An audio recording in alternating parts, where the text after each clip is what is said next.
Hello, my name is Frisk, and I'm a human child. That might seem like a strange thing for me to say, but hear me out. A short while ago, I fell into a place called the Underground. I made a lot of friends, but also a lot of enemies during my time there. If you've got some time to listen, I'd like to tell you about my adventures that I had while I was trying to find my way back to the surface. I suppose I should explain a few things, to avoid any confusion. First, let me explain what the Underground is exactly. I suppose that's pretty important for you to know.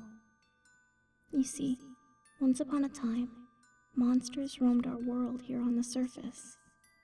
They were our friends, allies, and equals. But one day, the humans' growing fear of being overthrown by the monsters and losing their souls finally got the best of them, and the humans started a war, brutally and mercilessly attacking the monsters, fearing for their own safety instead of the safety of the monsters that we once called our friends.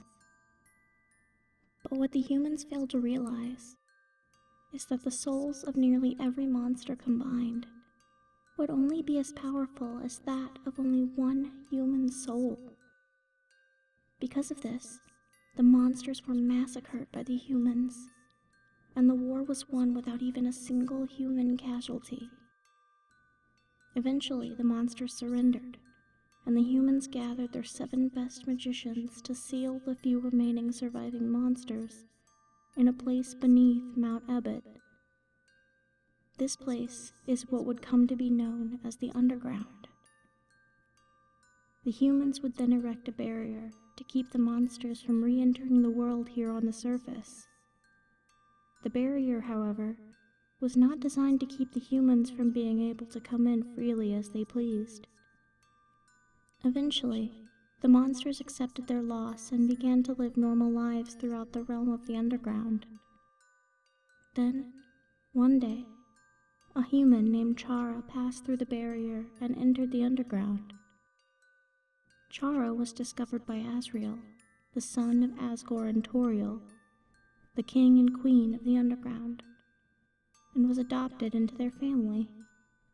However, sometime later, Chara grew very ill and eventually died, but had wished to see the flowers in their home village.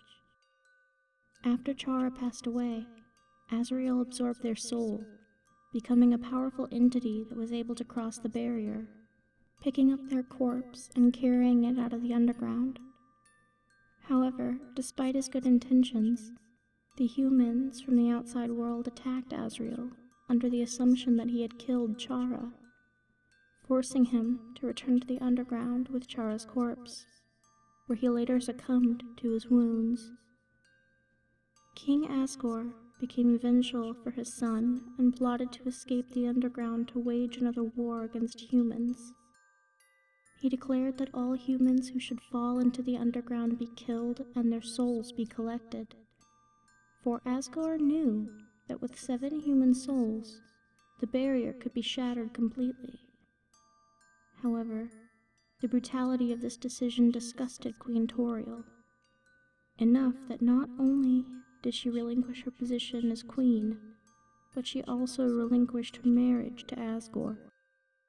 Even still, Asgore continued to rule the lands on his own, while Toriel exiled herself into the ruins.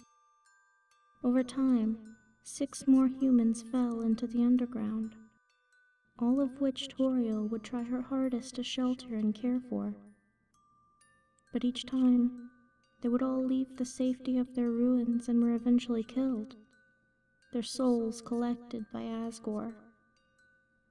Each of those souls had a corresponding trait and color: yellow for justice, green for kindness, purple for perseverance, blue for integrity, orange for bravery, and light blue for patience. That's where I come into this story. I was the 8th human child to fall into the Underground. Asgore needs my soul to shatter the barrier. My soul's color is red.